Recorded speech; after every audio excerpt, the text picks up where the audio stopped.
ketika Adam makan makan sesuatu yang dilarang. Diperintahkan jangan kau makan, tapi dimakan. Efeknya berimbas kepada seluruh keturunannya. Hanya satu perintah. Bagaimana dengan Kristen yang melanggar semua perintah Tuhan? Contoh, jangan ada ilah lain di hadapanku. Itu perintah. Keluaran 20 nomor 3. Jangan ada Tuhan lain di hadapanku. Jangan kau melanggar hukum-hukumku. Jangan kau hianati sabatku. Jangan kau menyembah selain daripada aku. Jangan ada ilah lain di hadapanku. Jangan kau makan babi. Jangan kau tidak bersunat. Jangan kau tinggalkan sabat. Semua itu dilanggar oleh orang Kristen. Kalau Adam saja keturunannya kemudian mendapatkan dosa sampai keturunan sekian, sampai hari kiamat, lalu bagaimana dengan Kristen dan keturunannya yang melanggar semua perintah Elohim? Nah, alasan muncul kemudian, oh tidak bang, Yesus datang untuk mendamaikan dosa itu. Artinya, ketika ada fitnah, mati adalah akibat daripada dosa. Ketika Yesus dijadikan tumbal yang mati di atas pohon, harusnya tak ada lagi anak keturunan Adam mati. Kenapa? Sudah ditebus. Selayaknya orang yang punya utang di pegadaian, ketika ada yang menebus utang itu di pegadaian, tak ada lagi utang. Nah, tebusan yang dilakukan oleh Yesus adalah tebusan terhadap dosa. Dosa adalah maut. Ketika Yesus menebus dosa, maka Yesus menebus maut. Tapi faktanya, jangankan orang yang hidup setelah Yesus, Yesus sendiri mengalami maut. Jadi ini adalah sesuatu kebohongan yang disusun rapi, tetapi bocor di mana-mana setelah berhadapan dengan umat Islam yang paham Bible. Nah, kembali. Di dalam Kejadian, di dalam Yesaya 66, nomor 17, 15, 16, 17, orang yang makan babi dihukum untuk dibakar. Aku Tuhan, sebab sesungguhnya Tuhan akan datang dengan api. Dan kereta-keretanya akan seperti puting beliung untuk melampiaskan murkanya dengan kepanasan dan hardiknya dengan nyala api. Sebab Tuhan akan menghukum segala yang hidup dengan api, dengan pedangnya. Dan orang-orang yang mati terbunuh oleh Tuhan akan banyak jumlahnya. Mereka yang menguduskan dan mentahirkan dirinya untuk taman-taman teos, dengan mengikuti seseorang yang ada di tengah-tengah mereka yang memakan babi dan binatang-binatang jijik serta tikus, mereka semuanya akan lenyap sekaligus. Ini diindahkan tidak oleh orang Kristen ini? Diindahkan tidak orang Kristen? Tuhan akan datang membakar, menghanguskan, membunuh semua orang yang menyembah teos, menyembah dewa, dan kemudian memakan babi dan tikus serta makanan-makanan yang menjijikkan. Orang Kristen sadar tidak itu? Selayaknya Adam diperintahkan jangan kau makan buah ilmu pengetahuan. Kapan kau makan, maka kau mati hari itu juga. Kapan engkau makan babi, maka kau akan dibunuh oleh Tuhan. Tapi umat Kristen sadar nggak itu? Enggak. Orang Kristen nggak sadar. Kenapa? Karena sejatinya Kristen ini adalah agama dogma, agama doktrin. Bukan sebuah agama yang dihasilkan dari filter kaidah ilmu, dari akal. Tetapi dogma. Beda antara akal dan dogma. Dogma itu artinya tak ada yang boleh mengganggu gugat. Salah tidaknya tidak boleh ada yang menyalahkan. Rusak tidaknya tidak boleh ada yang mengatakan rusak. Namanya dogma. Tapi kalau akal, mustahil orang kemudian mau memahami dogma itu. Satu hal sebagai asupan yang harus dipahami di sini adalah fitnah terbesar yang muncul terhadap Adam dan keturunannya adalah fitnah dari Kristen yang mengatakan Adam mewariskan dosa, sehingga Yesus harus datang menjadi tumbal untuk nebus dosa yang diwariskan oleh Adam tersebut.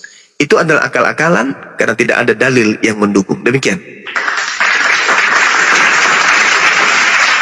Masya Allah. Silakan Ali Bapak. Iya bang. Jadi begitu ya bang. Memang yang namanya kepercayaan dan keyakinan itu bang, saya tidak bisa juga selalu menggali juga kepercayaan orang lain ketika saya sudah mempunyai kepercayaan sendiri, Bang, begitu. Jadi ketika saya mengimani Tuhan Yesus, Tuhan dan Juru Selamat saya, ya itulah yang saya akan bawa sampai mati, Bang. Keimanan itulah yang saya akan pegang teguh. Karena sudah jelas juga dia mengatakan bahwa akulah jalan dan kebenaran dan hidup. Tidak seorang pun yang akan sampai kepada Bapa kalau tidak melalui aku. Jadi di antara beberapa nabi, Bang, belum ada nabi yang pernah berkata seperti itu, bahwa akulah jalan dan kebenaran dan hidup. Belum ada satu nabi yang berani berbicara seperti itu. Hanya Tuhan Yesus sendirilah yang berani berkata seperti itu. Karena dia tahu dia asalnya dari mana, makanya dia tahu akan membawa kita kemana. Gitu. Jadi itu ayat penguat saya, Bang. Terkecuali kalau ada nabi lain yang pernah berkata akulah jalan, kebenaran dan hidup. Mungkin, Bang. Tapi ini tidak ada nabi lain yang berani berkata seperti itu. Makanya saya selalu berdoa di dalam nama Tuhan Yesus, karena saya tahu tanpa melalui Tuhan Yesus doa-doa saya tidak akan sampai kepada sang sumber itu, sang sumber yang tidak kelihatan. Melalui dialah doa-doa saya akan sampai. Makanya di akhir doa saya itu selalu saya ucapkan di dalam nama Tuhan Yesus. Itulah, Bang. Itulah jalan keselamatan saya, Bang. Jalan keselamatan saya itu ada di Tuhan Yesus Kristus. Di luar daripada itu saya nggak bisa percaya, Bang. Itu aja sih, Bang. Baik, izinkan saya menguraikan ya. Jadi gini, Bung. Anda keliru kalau Anda hanya berpacu satu dalil itu. Kenapa? Karena Yesus menerangkan di dalam Yohanes 14 nomor 16, aku akan minta kepada Bapa agar Bapa mengutus seorang penolong lain. Satu. Yang kedua, Yesus menerangkan banyak hal yang ingin aku ajarkan kepadamu, tapi kamu belum sanggup untuk menanggungnya. Akan tetapi apabila ia datang, yaitu seorang penolong lain, dialah yang akan mengajarkannya kepadamu segala sesuatu yang berkaitan dengan hukum-hukum keadilan dan penginsapan dunia akan dosa. Yang ketiga, kata Yesus, jika hidup keagamaanmu tidak lebih baik dari ahli Taurat, engkau tidak akan bisa masuk ke dalam surga. Berarti nggak bisa berpacu kepada ajaran Yesus. Nggak bisa. Akulah jalan, akulah kebenaran. Tidak ada yang sampai kepada Bapa tanpa melalui aku. Itu ucapan Yesus kepada muridnya Bani Israel yang seangkatan dengan dia. Nah, sekarang saya ajak Anda untuk piknik keluar daripada pengajaran Yesus. Al-Quran menerangkan, Yahdi bihillah manittama'a ridwanahu subulas salam wa yukhrijuhum minaz zulumati ilan nur biizni wa yahdihim ila siratim mustaqim. Dengan Al-Quran itu, kata Allah, memberi petunjuk kepada seluruh umat manusia yang mengikuti keridaannya kepada jalan keselamatan. Satu. Yang kedua, Al-Quran pun menerangkan, Kul in kuntum tuhibbunallah fattabi'uni yuhibbukumullah wa yaghfir lakum dzunubakum wallahu ghafurur rahim. Wahai Nabi Muhammad, katakan kepada seluruh umat manusia, jika mereka mencintai pencipta alam semesta, ikutilah aku. Niscaya Allah mencintaimu dan mengampuni segala dosa-dosamu, disebabkan karena Allah Maha Pengampun lagi Maha Penyayang. Jadi Yesus sendiri mengatakan, aku tidak dapat berbuat apa-apa dari diriku sendiri. Apa yang aku katakan, apa yang aku kerjakan, semua karena perintah Allah. Tapi bukan itu entry point-nya. Entry point-nya adalah Yesus mengatakan, aku akan minta kepada Bapa agar Bapa kemudian mengutus seorang penolong lain. Berarti di dalam Yohanes 16 nomor 7 sampai nomor 15, Yesus jelas menguraikan akan datangnya seorang nabi setelah dia terangkat ke langit.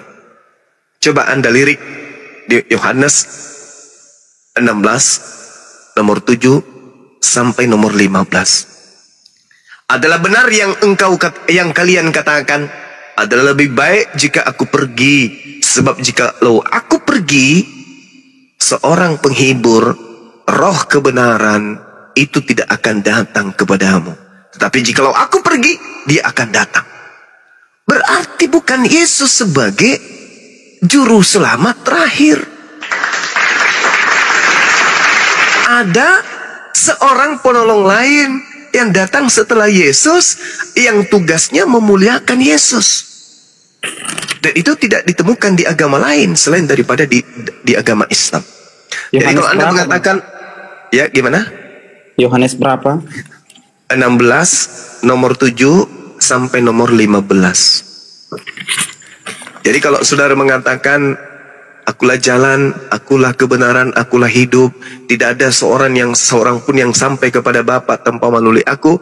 Sayangnya coba Anda pelajari secara konteks apa yang disampaikan oleh Yesus dan kepada siapa Yesus mengatakan hal itu.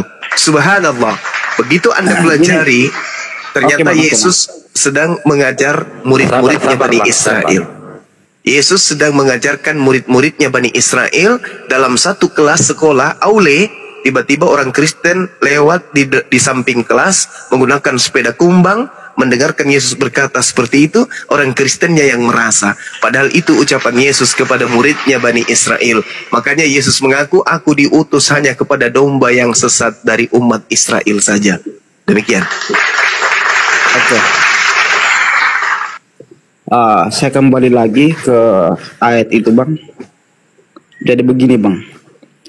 Jika Tuhan Yesus hanya untuk Bani Israel, untuk apa dia mengatakan tidak seorang pun yang akan datang kepada Bapa kalau tidak melalui aku? Di situ dia ucapkan tidak seorang pun. Kalau hanya untuk Bani Israel. Di situ jelas ayatnya. Dia mengatakan tidak seorang pun, berarti tidak ada seorang pun. Berarti semua orang. Semua manusia maksudnya. Ketika dia mengatakan seperti itu, Bang.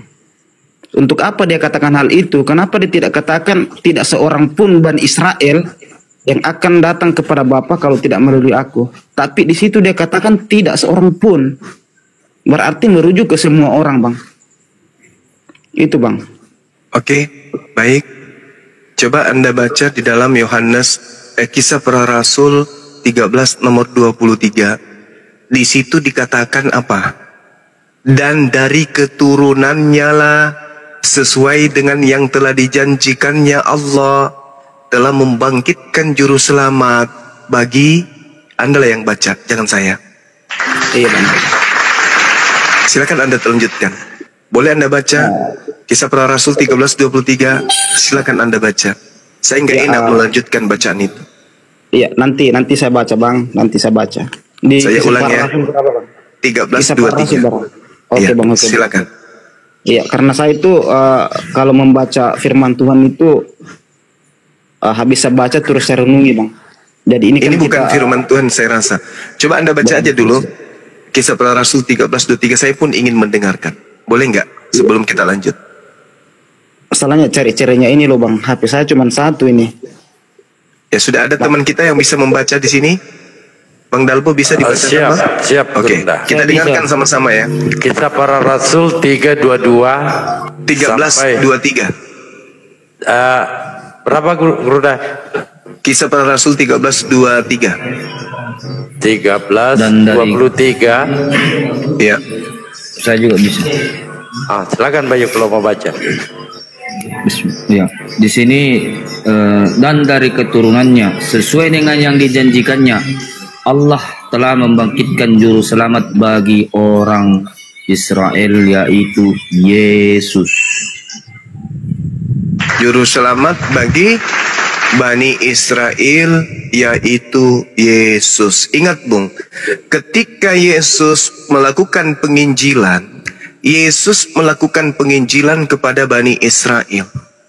Orang-orang di luar Bani Israel, seperti orang Kanaan misalnya, ya, atau orang Samaria, di dalam Matius 15 nomor 23, 24, 25, 26. Miris kalau kita baca itu. Kenapa?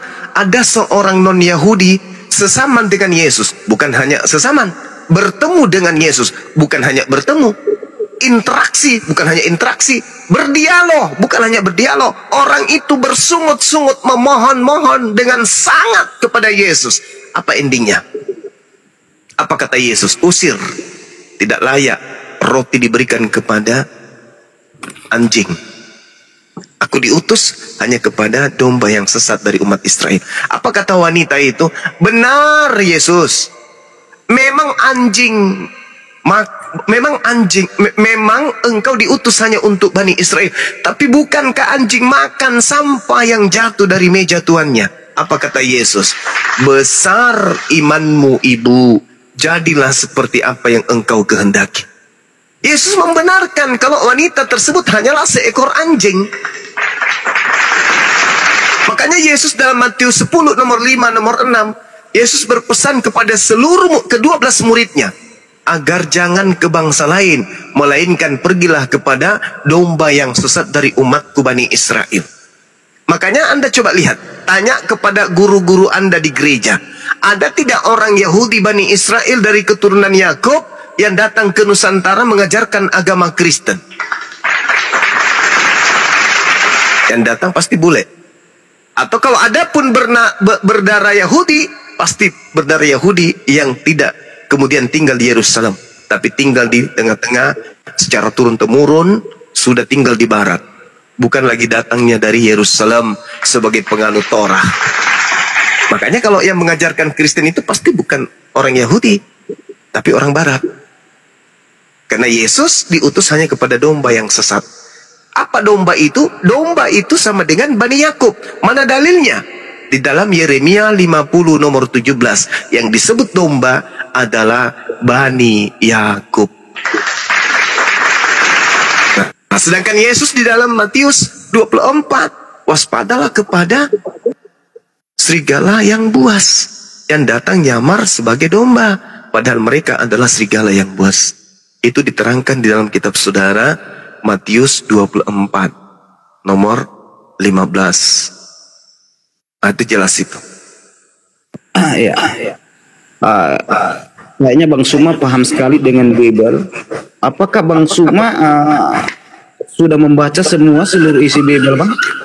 Alhamdulillah, saya sudah baca dari kitab Kejadian sampai kitab Wahyu. Oke. Mantap, luar biasa Bang ya. Ya. Bisakah Anda membacakan saya keseluruhan Yohanes? Injil Yohanes, Bang. Yohanes berapa? Di situ Yohanes berapa Pak? Kalau seluruh Yohanes banyak Pak. Bisa sampai pagi bacanya. Dari Yohanes. Ini kan saya belajar juga ya. Iya, luar biasa ketika Bang Suma mengatakan sudah membaca dari Kejadian sampai selesai. Saya meminta dibacakan Yohanes 5 ayat 31 Bang. Cuman itu? Iya, dibaca seterusnya Bang. Yohanes 5 nomor? Kalau tidak keberatan Bang. Nomor 30, berapa? 31 Gurunda. 31 Bang. Baik. Di situ dikatakan, kalau aku bersaksi tentang diriku, maka kesaksianku itu tidak benar. Ada yang lain yang bersaksi tentang aku. Ini sama seperti yang ada dalam Yohanes 8. Kalau aku bersaksi tentang diriku, maka kesaksianku itu tidak benar. Ada yang lain yang bersaksi tentang aku, dan aku tahu bahwa kesaksian yang diberikannya tentang aku adalah benar. Kamu telah mengirim utusan kepada Yohanes, dan ia telah bersaksi tentang kebenaran. Tetapi aku tidak memerlukan kesaksian dari manusia, namun aku mengatakan hal ini supaya kamu diselamatkan. Dia adalah pelita yang menyala dan yang bercahaya, dan kamu hanya mau menikmati seketika cahaya itu.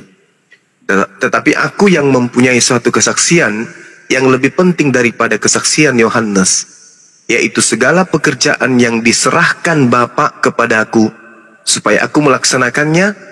Pekerjaan itu juga yang kukerjakan sekarang, dan itulah yang memberi kesaksian tentang aku, bahwa Bapa yang mengutus aku.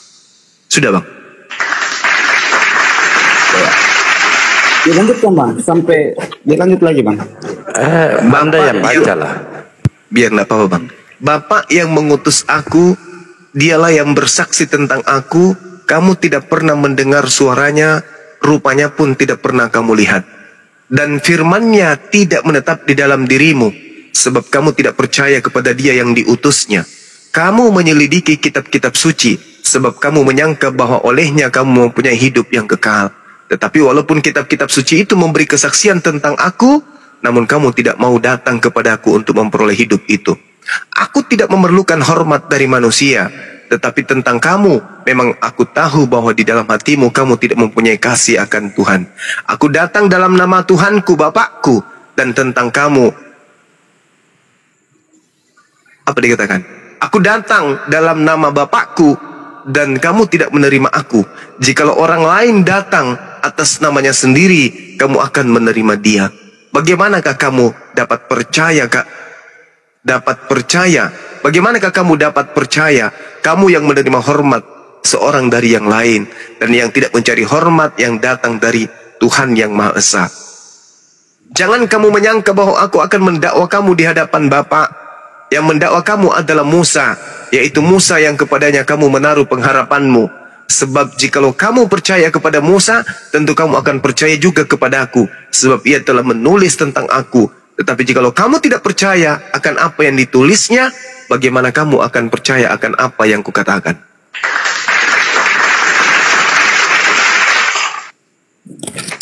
Apa yang Anda ingin sampaikan di uraian Yohanes 5 tadi? Iya bang. Jadi gini bang. Jadi betul bang, segala sesuatu yang disampaikan Yesus itu tidaklah dari dirinya sendiri, melainkan dari Bapa. Begitupun juga dia mengatakan bahwa jika kamu telah melihat aku, kamu telah melihat Dia yang mengutus aku. Itu bang. Bagaimana abang untuk mau merenungi firman itu bang? Ketika Tuhan Yesus mengatakan, ketika kamu melihat aku, kamu sudah melihat Bapa yang mengutus aku. Itu sederhana, Bung. Itu dijawab sendiri di dalam Yohanes 7 nomor 28-29 jawabannya. Di situ Yesus menerangkan dengan sangat jelas, kalau kau melihat aku, bahwa melihat Bapa, itu diuraikan di data Yohanes 7:28 dan juga 29. Apa kata Yesus? Memang aku kamu kenal, dan kamu tahu dari mana asalku. Namun aku datang bukan atas kehendakku sendiri, tetapi aku diutus oleh Dia yang benar, yang tidak kamu kenal. Aku kenal Dia, sebab aku datang dari Dia, dan Dia yang mengutus aku. Saya ulang, memang kamu mengenal aku, tetapi kamu tidak mengenal Dia. Itu sudah membantah itu. Sudah membantah konsep iman Kristen melihat Yesus sama dengan melihat Bapa. Melihat Yesus sama dengan melihat Bapa. Mengenal Yesus tapi tidak mengenal Bapa. Berarti Yesus dan Bapa adalah oknum yang berbeda. Itu jawabannya. Yohanes 7:28 sampai nomor 29. Iya, oke, mantap bang. Itu kalau paham abang ya. Kalau paham saya tidak begitu bang. Silakan. Iya. Karena memang kita akui semua bahwa Allah Bapa itu sang sumber yang tidak pernah kita lihat. Yesus? Sabar dulu bang. Siapa yang menyatakan Dia? Tuhan Yesus datang ke dunia ini untuk menyatakan Allah Bapa itu sendiri. Makanya Tuhan Yesus berkata, barang siapa melihat aku telah melihat Dia yang mengutus aku. Karena aku tidak dapat berkata-kata dari diriku sendiri, melainkan dari Dia yang mengutus aku. Jadi kata-kata Yesus itu tidaklah diucapkan dari dirinya sendiri, tetapi dari Bapa yang mengutus Dia. Berarti Yesus dan Bapa adalah Oleh sebab itu Bang, ya makanya Bang, oleh sebab itu kami mengenal Allah Bapa itu melalui Tuhan Yesus Bang. Karena Iya. dia sudah menyatakan tapi Allah sayangnya Bapa itu. Dialah yang Sayangnya Anda menyatakan tidak Allah Bapa itu Bang. sayangnya Anda tidak mengenal Bapa, Anda cuma mengenal Yesus. Itu pun Anda tak, Yesus pun Anda tidak kenal. Coba Anda lihat dalam Yohanes 1 nomor 18 yang Anda baca tadi. Tidak seorang pun yang pernah melihat Allah. Ini bohong enggak Yesus ini?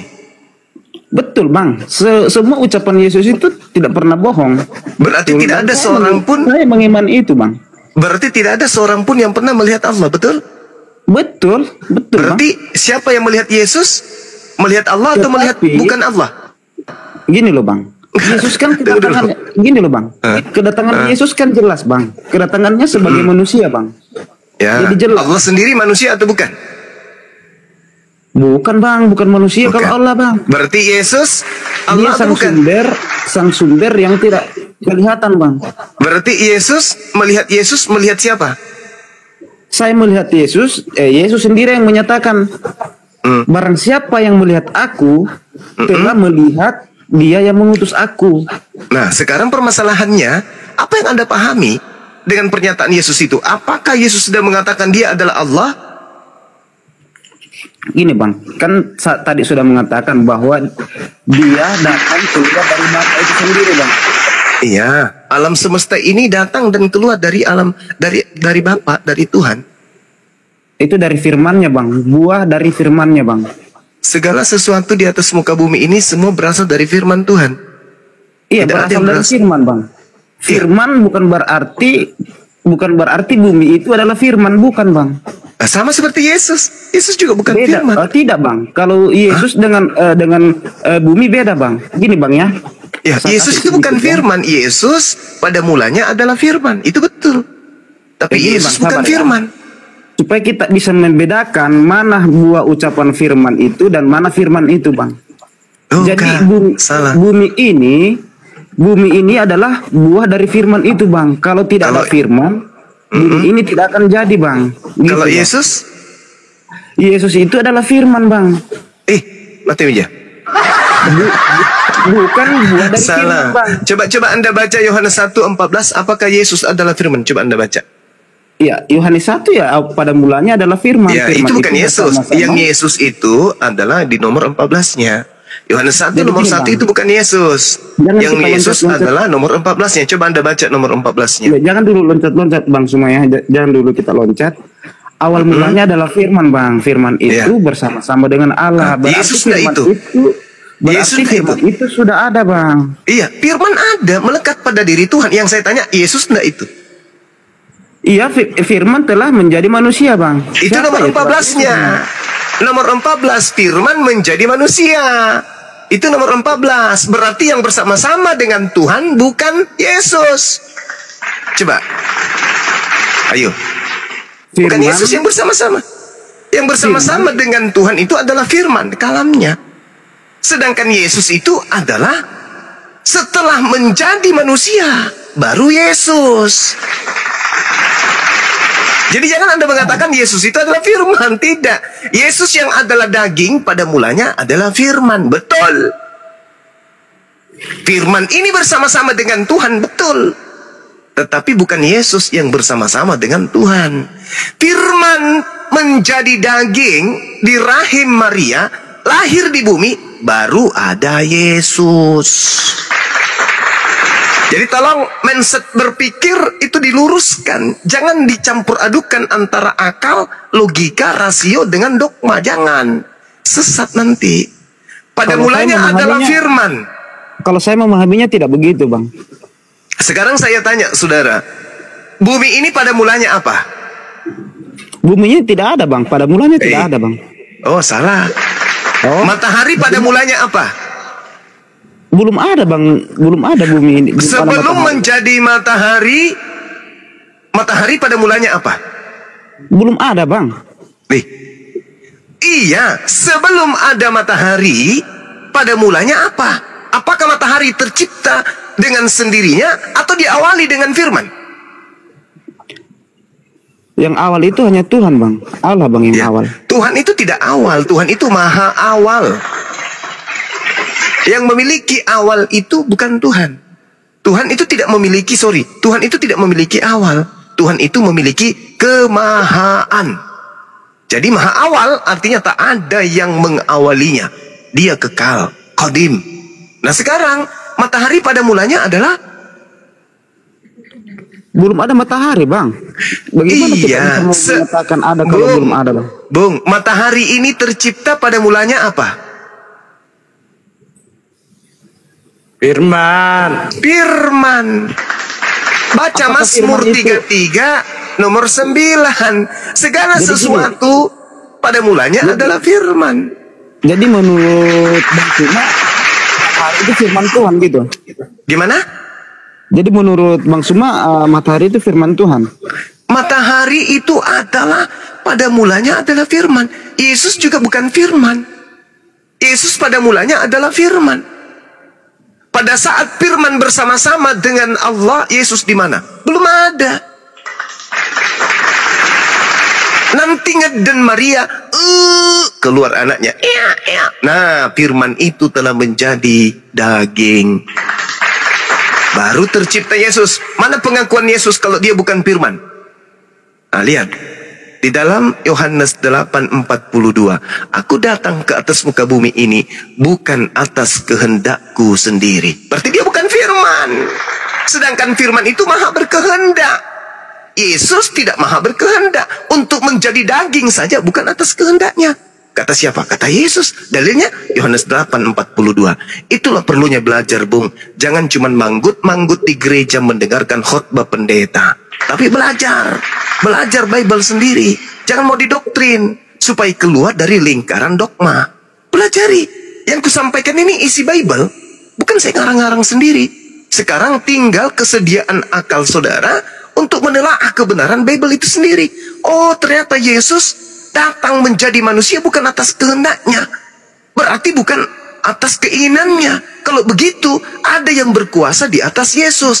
Yang berkuasa adalah Tuhan. Yesus ternyata tidak. Aku datang jadi manusia bukan atas kehendakku. Loh, katanya engkau Tuhan.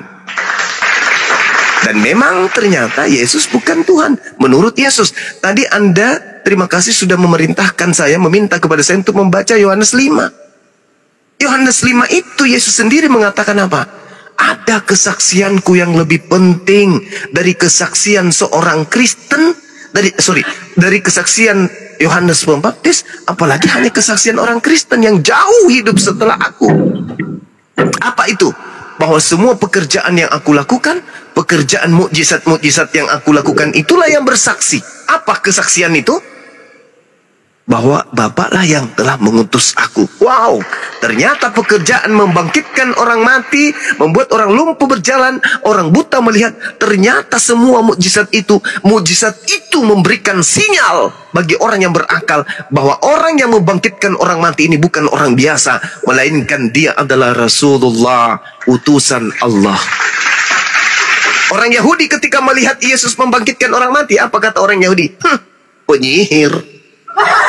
Pasti itu kan sihir ini, pesulap ini, kata orang Yahudi. Dia memang datang sebagai utusan, Bang. Nah, betul. Lalu bagaimana, Bang? Berarti dia bukan Tuhan. Dia datang sebagai utusan. Yes, berarti dia bukan datang Tuhan. sebagai nabi. Dia datang Yes. sebagai guru. Dia datang sebagai Tuhan nggak? Dia datang sebagai nabi. Tapi kami bagaimana juga dia Tuhan, Bang. Ya, dari mana Anda Kenapa mendapatkan saya ilmu? gini, Bang? Kenapa saya mengemani dia adalah Tuhan, Bang? Karena dia telah diberi kuasa, Bang. Lah, lucu telah ini. diberi kuasa di langit dan di sorga, segala kuasa, Bang. Sekarang kalau Anda diberi kuasa seperti kuasa yang diberikan Tuhan kepada Yesus, apakah Anda Tuhan? Oh, itu saya tidak bisa mengandai-andai ke situ, Bang. Loh, pertanyaan saya kan Anda mengatakan dia Tuhan karena diberi kuasa. Sekarang kalau saya tanya, kalau Tuhan memberikan kuasa kepada Anda, apakah Anda Tuhan? Kalau saya diberi kuasa, maksudnya kuasa apa, Bang? Ya, kuasa di langit, di bumi, seperti Yesus. Kan di situ ada kata didomi. diberikan. Nah, kalau Yesus diberi kuasa, lantas Anda mengatakan dia Tuhan, padahal dia hanya dikasih kuasa. Sama seperti ketika Anda diberi kuasa, apakah Anda berubah menjadi Tuhan? Iya bang, Tuhan bang. Hah? Tuhan, Anda bang. jadi Tuhan? Iya, karena saya pemilik kuasa bang.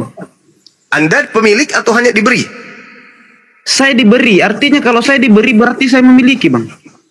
Siapa yang berikan? Contoh Bang Suma penguasa. Contoh ya, Bang Suma penguasa. Memberikan segala kuasanya Bang Suma itu kepada saya. Berarti saya yang menjadi penguasa Bang. Oke, yang memberi kuasa kepada Anda sesama manusia, betul? Tadi Anda bilang Tuhan, Allah yang memberi. Kalau Allah yang memberi, ya jelas saya jadi penguasa. Sekarang Karena segala begini, kuasa Bu. telah diberikan kepada aku, Bang. Sekarang begini, kuasa yang ada pada diri saya adalah kuasa manusia yang kuberikan kepada saudara sebagai kuasa berbeda, apa? Bang. Makanya itu Bang, berbeda kuasa yang diberi oleh Sang Maha Pencipta dengan kuasa yang diberi oleh manusia Bang, berbeda. Oke, baik. Manusia, Ketika Tuhan pencipta alam semesta memberikan kuasa kepada manusia bernama Yesus, seketika Yesus menjadi Tuhan gitu. Iya Bang, Tuhan Bang, dia penguasa. Bang. Sekarang ketika Yesus menjadi Tuhan yang diberikan kuasa, ada berapa Tuhan? Ada satu Tuhan Bang, ada satu Tuhan. Saudaraku, tadi ada Tuhan memberikan kuasa kepada yang bukan Tuhan. Sekarang ada berapa Tuhan? Tadi kan cuma satu. Jadi gini Setelah Bang. kuasa, hah? Jadi gini Bang. Ketika dia diberi segala kuasa telah diberikan kepadaku, berarti segala kehendak yang saya lakukan berarti itu juga kehendak Tuhan. Gitu loh. Kehendak Tuhan itu juga lah kehendak saya. Karena apa? Segala kuasa. Berarti kalau dikatakan segala kuasa itu tidak terbatas. Kuasa Oke, yang segala diberikan. kuasa. Oke, segala kuasa diberikan. Yang memberikan ini siapa? Bapaknya Bang. Bapaknya. Nah, sekarang ketika Bapak ini memberi kuasa kepada Yesus, Bapak berhenti jadi Tuhan. Kok berhenti Bang? Lalu maksud Anda mengatakan Tuhan itu satu, gimana ceritanya? Iya, dia kan dari Bapak Bang. Kan Bapaknya keluar dari ada. Bapak. Kan Dia Bapaknya keluar dari ada. Bapak, Bang. Sang Bapak memberikan kuasa kepada sang anak. Ketika kuasa sudah diberikan kepada sang anak, Bapak kemana? Pensiun. Tidak, kok pensiun? Saya tidak tahu. Saya tidak tahu cara menjelaskannya Bang. Saya tidak tahu. Iya, sekarang ada Tuhan. Ada Tuhan mengutus Yesus menjadi nabi. Diberikan pula kuasa itu kepada Yesus. Nah, Bapak, bagaimana Bapak? Pensiun? Atau pulang kampung? Atau gimana dia? Dia kan Tuhan yang telah menciptakan Yesus dari firman. Sekarang ketika kuasa itu diberikan kepada Yesus, apakah Bapak ini hilang? Saya juga sampaikan sedikit kepada para pemain bahwa kalau kita bicara sejarah memang Saya tidak bisa menjelaskan itu Bang ya. Jujur aja Bang, saya tidak bisa menjelaskan itu. Itu bukan ranah saya. Ilmu saya tidak sampai di situ Bang. Tapi ilmu Anda tinggi kali, melebihi dari ilmu Tuhan. Karena ilmu Tuhan mengatakan, akulah yang menghidupkan, akulah yang mematikan, tak ada Tuhan selain aku. Yesaya 43 nomor 10, tidak ada Tuhan yang dibentuk setelahku, sebelumku, dan tidak ada Tuhan yang dibentuk setelahku. Nah, Yesus dibentuk menjadi daging, ternyata dia menjadi Tuhan. Dan Anda mengatakan itu Tuhan, karena dia diberi kuasa. Berarti Anda sudah melampaui Tuhan. Tuhan sendiri mengatakan apa? Inilah anakku yang kukasihi, kepadanya aku berkenan. Itu Tuhan yang mengatakan itu. Tetapi Anda rubah. Inilah Tuhan yang diberi kuasa kepada Tuhan. Dan Tuhanku cuma satu, yaitu yang memberikan kuasa, dan yang diberikan kuasa adalah satu hakikat. Kan ecek-ecek kita jadi diskusinya Bang. Gimana ini? Anda melantik Yesus menjadi Tuhan. Tuhan melantik Yesus menjadi anaknya. Berarti lantikan yang Anda berikan kepada Yesus jauh lebih tinggi daripada lantikan dari Tuhan yang mengutus Yesus. Tuhan Yesus itu penguasa Bang. Tuhan itu penguasa Bang. Iya, tahu. Karena Tahu. dia menguasai, dunia dan surga, dia Tuhan bang. Karena setahu saya Tuhan itu adalah penguasa. Yesus diberi kuasa. Itu tertulis di mana? Matius 28 nomor berapa? Banyak ayatnya bang, banyak ayatnya itu. Cuman Enggak, kalau saya mau cari cuman satu. lain, Cuman satu. tidak ada HP. Cuman ada di dalam Matius 28. Ya itu sudah bang. Ah, kalau dia diberi kuasa kemudian, kenapa dia nggak tahu hari kiamat kapan terjadi? Kalau Tuhan Yesus tahu hari kiamat terus dia beritahu orang. Loh, dia mengaku dia tidak tahu hari kiamat. Hanya Bapak saja yang di surga yang tahu. Katanya dikasih kuasa. Kenapa dia nggak tahu? Tertulis di mana bang itu? Oke. Kita lihat dalam kitab saudara, dalam kitab Matius, di mana Yesus tidak tahu kapan hari kiamat itu terjadi. Itu tertulis di dalam kitab saudara Matius 24 nomor berapa itu? Nomor 36. Coba Anda baca. Dibaca aja bang, dibaca aja. Ada teman-teman yang hafal dalil itu? Tidak ada yang tahu kapan hari dan jamnya. Malaikat-malaikat tidak tahu. Anak Bapak pun tidak tahu. Hanya Bapak saja yang tahu. Gini Itu. bang, Hmm. apakah Allah juga tahu hari kiamat bang? Oh jelas kan sudah dijelaskan oleh Yesus. Matius Tidak, 24. kapan akan terjadi hari kiamat itu bang? Kalau dikatakan hanya Allah yang tahu, berarti kita tidak tahu. Hanya Dia yang tahu. Kok Anda tanya ke saya? Kalau saya tahu berarti gugur dalilnya, kan gitu. Nah begitu juga bang, Tuhan Yesus tidak mungkin dia memberitahu bang. Yesus mengaku dia tidak tahu. Ya Karim. Ya coba dibaca bang. Oke. Baca Matius 24 nomor 36. Saya dari tadi yang baca Bible. Sekali-kali Anda lah yang baca. Silakan. Saya harus cari lagi bang, lama ini kalau saya cari. Tidak ada yang tahu kapan hari kiamat. Malaikat-malaikat di surga, di langit tidak tahu. Silakan Saya Bang. bacakan ya. Tetapi tentang hari dan saat itu tidak seorang pun yang tahu. Malaikat-malaikat di surga tidak tahu. Anak pun tidak tahu, hanya Bapa sendiri.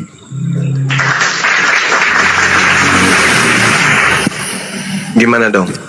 Katanya diberi kuasa. Iya, betul. Ya sudah kalau betul. Apanya lagi yang mau dibantah? Itu dalil yang berbicara. Ya, justru Anda yang membantah diri Anda sendiri kok jadinya kita yang ditanya. Saya tidak pernah membantah ucapan apa yang ada dalam Bible bang. Ya, berarti Yesus ini Tuhan atau Apa bukan? saya membantah bang? Yesus ini Tuhan atau bukan? Saya sudah bilang Tuhan karena dia punya kuasa. Loh, dia tidak tahu hari kiamat. Gimana ceritanya Tuhan tidak tahu hari kiamat? Gini bang. Orang kalau punya, bingung. yang penguasa itu kalau penguasa Tuhan bukan bang? Penguasa apa dulu? Dunia dan akhirat. Dunia, akhirat. Coba tunjukkan kuasa Yesus hari ini yang di dunia. Tunjukkan. Tunjukkan kuasa Yesus yang ada di dunia ini. Silakan. Saya tidak bisa tunjukkan kuasanya bang. Loh, berarti bagaimana ceritanya? Hanya dia yang mengetahui kuasanya bang. Ya Allah ya Karim. Mana kuasa Yesus di dunia ini? Mana? Tunjukkan. Inilah yang membuat kamu macet lagi, saudaraku. Matius 28 nomor 18 yang Anda baca itu, Bung. Itu kalau Anda selidiki tidak ada di dalam kitab yang tua. Itu tak ada. Manuskrip atau original teks itu tak ada. Ya, Codex Sinaiticus dan Vatikanus tidak ada itu Matius 28. Matius 28 itu hanya berakhir pada data nomor 15 saja. Jadi gini bang, saya sangat merindukan sekali bang ini. Semoga Abang Suma bisa bertemu dengan on off zone itu bang. Di situ nanti jelas, di situ dia jelaskan. Siapa itu? Ya itu bang. On Serapim. Itu Trinitas itu bang itu. tertulis di Nuh itu bang, ada di, pokoknya dia sudah menjelaskan secara detail itu. Apa? Tuhan itu tiga abang, itu. Kalau bisa abang berdiskusi dengan dia bang. Kalau dia bisa mengalahkan Bible, berarti dia sudah menang itu. Karena saya selalu berbicara berdasarkan Bible, Bung. Iya bang, makanya itu saya bilang, saya berharap contoh sekali. Contoh misalnya saudara mengatakan Yesus itu Tuhan, diberi kuasa di bumi dan di langit. Faktanya pengakuan Yesus mengatakan dia tidak tahu hari kiamat. Berarti Anda tidak mampu kemudian mematahkan argumen Bible Anda sendiri. Nah, kalau ada orang hebat Bible, saya nggak usah bawa kitab suci saya. Suruh saja dia kemudian dengan dogma iman yang dia pegang untuk melumpuhkan Bible. Hebat kalau dia bisa, hebat. Ini bang, apakah Allah itu, Allahnya abang tahu hari kiamat? Kan sudah jelas, yang mengetahui hari kiamat itu hanya Allah. Kapan kira-kira terjadi hari kiamat bang? Ya kalau kita tahu berarti bukan cuma Allah yang tahu dong. Gimana sahabatku ini? Enggak gini loh, supaya kita bisa tahu bahwa hari kiamat itu memang izin dulu Guru Daya. Abang, kan sudah dijelaskan oleh Bang Suma. Kalau Allah menjelaskan berarti manusia juga tahu. Lanjut. Yesus sendiri Berarti mengatakan panjang ini, akhirnya gimana nih diskusinya, panjang Bang Juma. Jadi kesimpulannya gimana? Enggak apa-apa. Nggak apa-apa. Selama dia satu kita senang ini. hormati. Apa-apa bang, nggak apa-apa. Biarin aja. Al-Quran mengatakan sesuai dengan ucapan Yesus yang tadi ya, Matius yang kita baca Matius 24:36, dan juga Al-Quran surah Al-Muluk ayat 26. Qul innamal ilmu indallah wa innama ana nadhirum mubin. Katakanlah kepada mereka wahai Nabi Muhammad, sesungguhnya pengetahuan tentang hari kiamat itu hanya ada pada diri Allah. Itu dalil. Yesus pun mengatakan hal yang sama. Nah, saudara bertanya ke saya bukan Allah. Yesus saja yang adalah Tuhan Anda nggak tahu. Apalagi saya yang hanya manusia biasa. Jadi kalau Bible yang asli itu Bang tidak bertentangan dengan Quran ya? Kalau pengajaran Yesus mustahil bertentangan. Oke ya. Pengajaran Nabi Isa yang datang ke tengah-tengah Bani Israel. Iya. Mustahil bertentangan dengan Qurannya. Yes. Pengajaran Nabi Isa yang seperti apa bang itu bang? Fattakullah wa'ti'un. Bertakwalah kepada Allah dan taat jugalah kepadaku. Itu tertulis di mana bang itu? Dalam Al-Quran, surah Maryam, As-Sukhruf, banyak ajaran-ajaran Nabi Isa alaihissalam. Sama seperti ucapan Yesus kan? Yohanes 14 nomor 27 atau Yohanes 10 nomor 27, Yohanes 14 nomor 12. Aku mengenal pengikutku, aku mengenal muridku. Muridku mendengarkan suaraku dan mengikuti aku.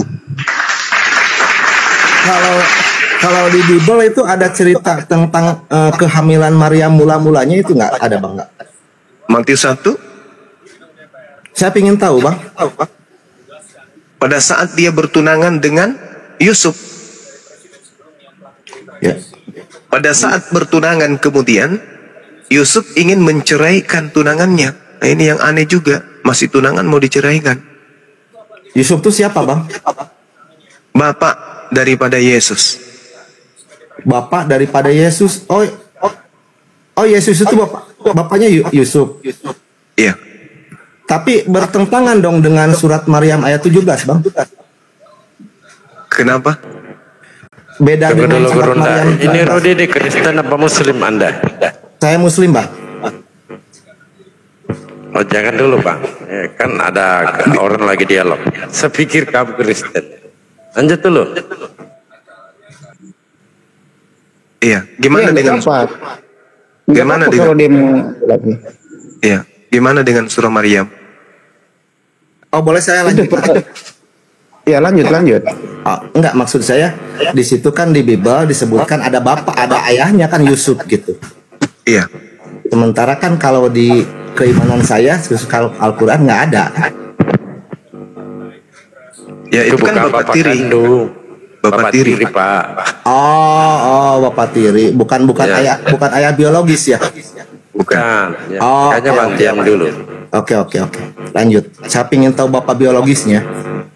Oh, nggak ada, bapak biologisnya nggak ada. Cuman satu-satunya kitab yang membela oknum yang datang di tengah Yahudi yang lahir tanpa ayah, ibunya hamil tanpa suami, itu hanya Al-Quran. Bible tidak kemudian membela. Ketika Talmud, kitabnya orang Yahudi, menuduh Yesus atau oknum yang datang lahir tanpa ayah ini sebagai anak zina, ibunya berzina, kitabnya Kristen tidak membela itu. Tetapi Al-Quran kemudian yang membela Nabi Isa atau Yesus yang lahir tanpa ayah. Bahkan sampai dia masih bayi pun beliau sudah melakukan pembelaan terhadap ibunya ketika dituduh oleh orang-orang sesamanya kemudian sebagai pezina. Ya karena malu Maryam jadi itu ya, Bunda Maryam malu, jadi Nabi Isa yang berbicara. Ya, karena tuduhan. Karena biar bagaimanapun Nabi Isa menarik bang surat Maryam ayat 17 bang, itu menarik bang. Iya, memang betul. Oke, lanjut. Silakan. Iya, apa hubungannya Isa dengan Yesus, Bang? Nah, bagus. Pertanyaan ini sangat bagus. Sebenarnya nggak ada hubungannya Yahudi dengan Kristen. Yang berhubungan dengan Yahudi itu hanya Islam. Ketika Yahudi mengatakan Nabi Isa atau Yesua HaMasyiah itu anak haram, Al-Quran mengatakan Nabi Isa itu adalah anak yang suci. Hanya kami yang harus berseteru dengan orang-orang Yahudi. Islam dan Yahudi lah yang harus berseteru. Kalau Kristen ini kan penumpang gelap. Kristen ini bukan kelompok dari Yahudi. Kristen ini bukan ajaran yang diajarkan oleh keturunan Bani Ishak. Tapi Kristen ini adalah hasil dari pembangkangan Bani Israel kepada Nabi Isa alaihissalam. Lahirlah agama Kristen. Ketika kemudian orang Yahudi diterangkan dalam Al-Quran membuat makar, wa makaru wa makarallah, Allah kemudian membalas makar yang dilakukan oleh ahli kitab terhadap Nabi Isa alaihissalam, maka lahirlah agama Kristen ini. Nabi Isa ketika datang di tengah-tengah Bani Israel, ditolak oleh Bani Israel. Dikatakan sebagai bukan nabi, dikatakan sebagai penyesat, dikatakan sebagai tukang sihir, dikatakan sebagai anak hasil zina. Bukti penolakannya terhadap Nabi Isa, muncul Yesus. Sembahan yang dijajakan oleh sebagian dari orang Farisi kepada orang Roma dan Yunani. Lahirlah Kristen. Jadi sebenarnya tak ada hubungannya. Berakhirnya cerita Nabi Isa di tengah-tengah Bani Israel itu adalah pada saat prosesi penyaliban yang terjadi terhadap pengganti Nabi Isa. Cerita Nabi Isa selesai ketika kemudian Nabi Isa terangkat ke langit. Cerita itu selesai, tak ada lagi cerita. Namun kemudian siapa yang gantikan, Bang? Nabi Isa itu siapa yang gantikan, Bang? Yang menggantikan Nabi Isa alaihissalam itu tidak diurai di dalam Al-Quran. Tetapi yang pasti Nabi Isa itu diserupakan kemudian orang lain yang kemudian disalibkan. Tetapi orang-orang Yahudi dan orang yang hidup sesamanya menyatakan bahwa itu adalah Nabi Isa alaihissalam, padahal itu bukan Nabi Isa alaihissalam. Sama seperti Bible membuktikan secara akurat bahwa yang disalib, yang digantung di pohon itu ternyata bukan Yesus anak Maria, tapi oknum lain. Itu. Gini loh, Bang. Siap. Ketika Al-Quran mengatakan Isa tidak disalibkan, digantikan sama orang lain, siapa yang menggantikan dia, Bang? Tidak penting siapa yang menggantikan. Mau Tukul, mau Bom-Bom, mau siapapun yang menggantikan, tidak penting. Yang pasti konsep orang Kristen yang disalib adalah Nabiullah, yang disalib adalah utusan Allah, yang disalib adalah Mesias. Itu konsep Kristen yang dipatahkan oleh Al-Quran. No, yang disalib itu bukan nabiku, yang disalib itu bukan rasulku. Yang disalib yang kalian sembah adalah orang yang menggantikan Nabi Isa alaihissalam. Jadi kalau secara global Anda tanya, siapa yang menggantikan Nabi Isa? Yesus anak Bapa. Nah itu. Berarti yang menggantikan Nabi Isa itu, yang menggantikan Yesus itu hebat dong, dia bisa bangkit di hari ketiga itu. Oh, Anda keliru, Bu. Kalau Anda mengatakan, Kalau Anda mengatakan bangkit pada hari ketiga, itu adalah tanda yang Yesus berikan kepada angkatan jahat. Baca Matius 12. Baca Matius 12. Ketika dikatakan dalam nomor 38 sampai nomor 40, angkatan jahat ini minta sebuah tanda. Akan tetapi tidak akan diberikan satu tanda apapun kecuali tanda Yunus. Sebab Yunus 3 hari 3 malam hidup dalam perut ikan, demikian juga anak manusia 3 hari 3 malam berada di perut bumi. Nah, itu tanda apa? Tanda untuk siapa? Kata Yesus, itu adalah tanda untuk angkatan jahat. Berarti yang percaya akan kebangkitan hari ketiga adalah angkatan jahat. Siapa dia? Kristen. Coba Anda baca Bang dalil. Makanya saudara Kristen Angkatan ini, jahat maksudnya bagaimana Bang angkatan jahat? angkatan jahat itu adalah angkatan yang menolak Nabi Isa alaihissalam, yang menolak Nabi Allah yang datang di tengah-tengah Bani Israel. Itu Bang. Gini ya. Ya. Kan itu kan jelas Bang. Apa itu yang jelas? Dia disalibkan. Terus Kata siapa? Kata siapa dia disalibkan? Bangkit hari ketiga. Ya, itu untuk angkatan jahat. Makanya yang beriman dan percaya kepada penyaliban itu hanya angkatan jahat. Oh begitu ya. Angkatan jahat. Iya, kan dalil, Bung. Saya kan tidak ngada-ngada, itu dalil. Coba Anda baca Matius 12 nomor 38 sampai nomor 40. Salah enggak Bang Suma mengatakan itu? Tidak. Pada waktu itu berkatalah beberapa ahli Taurat dan orang Farisi kepada Yesus, "Guru, kami ingin melihat satu tanda daripadamu." Tetapi jawab Yesus kepada mereka, kepada orang Farisi, Paulus orang Farisi kan? Angkatan yang jahat dan angkatan yang tidak setia ini menuntut suatu tanda, tetapi kepada mereka tidak akan diberikan tanda selain tanda Yunus. Sebab seperti Yunus tinggal di dalam perut ikan 3 hari 3 malam, demikian juga anak manusia tinggal di dalam perut rahim 3 hari 3 malam. Hari ketiga bangkit dari kubur, dari perut bumi. Ini tanda untuk siapa? Coba jujur. Menurut Yesus ini tanda untuk siapa, Bung? Ya dilanjut aja, saya dengarkan. Nah, ini tanda untuk angkatan jahat. Gak usah pura-pura gak mau jawab. Jujur aja terhadap kebenaran. Toh saya membaca Bible, saya tidak ngarang-ngarang. Tugas saya hanya menyampaikan. Anda mau percaya, tidak percaya, itu Bible. Yesus mengatakan, angkatan jahat dan angkatan tidak setia ini menuntut satu tanda. Tidak diberikan satu tanda apapun kecuali bangkit pada hari ketiga. Untuk siapa bangkit hari ketiga? Angkatan jahat. Orang Farisi kan yang bertanya. Di dalam Filipi 3 nomor 5 Paulus mengaku, aku dari keturunan Benyamin, dari golongan Farisi. Tuh, Paulus yang mendirikan agama Kristen menjual bangkit hari ketiga. Angkatan jahat. Mari kita deteksi, apakah murid-murid Yesus semacam Petrus itu angkatan jahat? Ternyata di dalam kitab saudara dikatakan, di dalam Lukas 24, Petrus dan 10 murid lainnya itu bukanlah angkatan jahat. Kok bisa? Ya, mereka tidak percaya terhadap kebangkitan. Hanya angkatan jahat yang percaya kepada kebangkitan. Subhanallah. Baca Lukas 24 nomor 9. Dan setelah mereka kembali dari kubur, mereka menceritakan apa yang mereka lihat semuanya itu kepada ke-11 murid Yesus dan kepada semua saudara yang lain. Perempuan-perempuan itu adalah Maria Magdalena, Yohana, Maria ibu Yakobus, dan perempuan-perempuan lain juga bersama dengan mereka memberitahukan kepada murid-murid Yesus. Tetapi murid Yesus, bagi mereka perkataan-perkataan dan kesaksian mereka setelah melihat kuburan itu, kebangkit bahwa tidak ada mayat, itu hanyalah omong kosong, dan mereka tidak percaya kepada pemberitaan perempuan-perempuan itu. Nomor 12-nya Anda baca. Sungguh pun demikian, Petrus bangun lalu cepat-cepat pergi ke kubur Yesus. Ketika ia mencenguk ke dalam kubur itu, Petrus melihat hanya ada kain kafan saja. Lalu Petrus pergi, dan Petrus bertanya dalam hatinya, apa yang sekiranya sedang terjadi? Berarti Petrus tidak.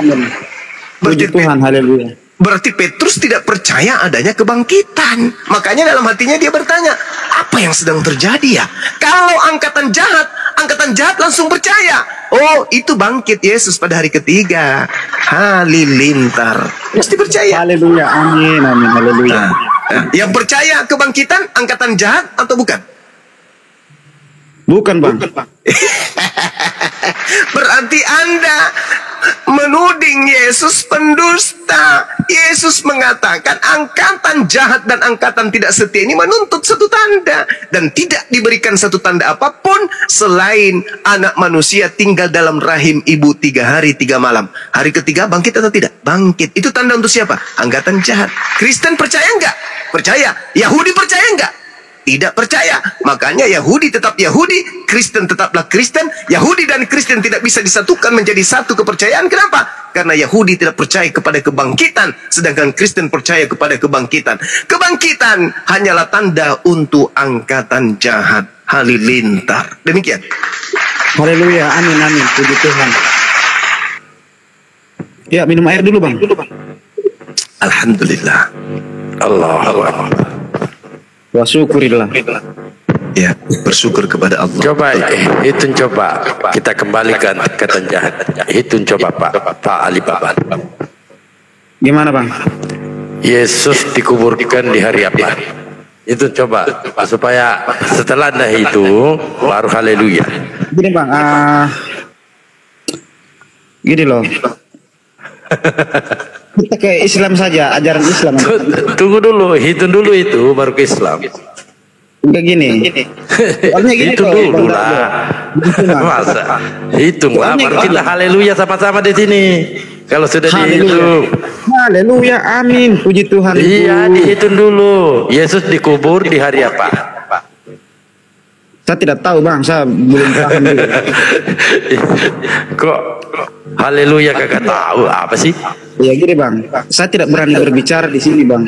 Iya, ini saya berikan tanda-tandanya. Yesus bangkit, ya menurut Bible. Yesus bangkit pagi-pagi di hari Minggu. Sebelum fajar menyingsing. Hitung coba. Yesus dikuburkan di hari apa? Sedangkan Yesus disalibkan pas persiapan Paskah. Coba dihitung, Pak. Apakah cukup 3 hari 3 malam? 3 kali malam, 3 kali siang. Coba hitung. Baru kita haleluya sama-sama. Apanya yang mau dihitung, Bang Dalu?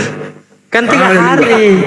Apabila dia tidak cukup 3 hari 3 malam, artinya dia adalah angkatan jahat. Coba hitung, coba 3 kali malam, 3 kali siang. Silakan. Hanya 2 kali malam, Bang. Iya, 2 kali malam. Malam Sabat, malam Ahad, 2 malam. Iya. Oh, Malam cuma aja. ambil dulu hitungan, Bang. Nggak sampai 3 malam. Cuma Cuma 2 bisa bilang malam. haleluya enggak, Pak Cuma? Ketika habis baca ini. Waktu Ya, baca kenapa Injil. tidak? Kenapa tidak? Haleluya itu apa? Memuji Tuhan, kan? Iya. Oke. Kami setiap Amin. saat memuji Tuhan. Nah, sekarang yang Anda puji siapa? Tuhan, Ya, Tuhan yang Allah. mana? Tuhan yang mana yang Anda puji? Tuhan Allah. Oh, berarti bukan Yesus. Tuhan melalui Tuhan Yesus, makanya kami berdoa dalam Nggak apa-apa. Saudaraku ini Lebih keras. lucu abangku ini. Tuhan itu cuma Iya, memang. satu, ya, Memang memuji begitu. Allah, tapi melalui Tuhan yang satu, Tuhan junior, yaitu Tuhan Yesus. Gimana ceritanya? Saudaraku inilah lucu-lucu juga nya. Nggak apa-apa, Bang. Kalau tidak ada lucu-lucu kan Iya, Bang. betul. kita tidak bisa tertawa kan. Iya, Masya Allah. Tapi Gerunda, gimana ini hitungannya? Sudah cukup apa belum ini? Atau Enggak malam akan Senin? pernah bisa. Yesus disalib hari Jumat, ya. Kemudian setelah hari Jumat kan malam Sabtu. Setelah malam Sabtu pagi Sabtu. Setelah pagi Sabtu malam Minggu. Setelah malam Minggu subuh Minggu. Malam Senin enggak ada, berarti cuma 2 malam. 2 malam ronda baktinya. Betul. Coba dihitung ulang lah. Siapa tahu 3 malam. Nggak bisa, Bang. Siapa bisa. tahu? Coba diulangi. Ibarat hitung duit. Oh, gitu loh. kasih. Nah, ya udah saya ulangi kalau begitu. Ada kasih. Beda dulu. Bang Suman, Iya. Gimana, Bang? saya mau bertanya nih, betul nggak orang Islam ini betul-betul punya Tuhan atau tidak ini, Bang? Oh, Masya Allah, pertanyaan yang sangat luar biasa. Allah Subhanahu wa Ta'ala, ketika kemudian kami mengenalnya sebagai hakikat yang maha mendengarkan, ditanya, wahai umat Islam, ya tunjukkan Tuhanmu kepada kami. Oh, nggak bisa. Tuhan kami tidak terlihat oleh panca indera manusia, tetapi Tuhan kami eksis. Nah itu, kok bisa Tuhan Anda eksis? Ya, karena Tuhan kami menerangkan dalam Al-Quran surah Kaf ayat 16, kemudian Allah Subhanahu wa Ta'ala menjelaskan, walaqad khalaqnal insan wa na'lamu ma tuwaswisu bihi nafsuh wa nahnu aqrabu ilaihi min hablil warid. Dan sungguh aku Allah telah menciptakan manusia dan mengetahui apa yang dibisikkan oleh hatinya, dan aku Allah lebih dekat kepadanya daripada urat lehernya. Nah, ini bahaya ini. Mari kita buktikan. Ketika Tuhan kami dekat kepada kami daripada urat leher kami kepada kami sendiri, nah ini merangsang otak kami untuk berpikir. Dan ternyata betul, kepala ini bukan milik kami, mulut ini bukan milik kami, tangan, kaki, perut, lambung, semua bukan milik kami. Lalu badan tubuh kami ini milik siapa? Milik Allah. Walaqad khalaqnal insan wa na'lamu ma tuwaswisu bihi nafsuh. Makanya Allah mengetahui apa yang dibisikkan oleh hati kami. Ternyata karena dia lebih dekat. Kenapa dia lebih dekat?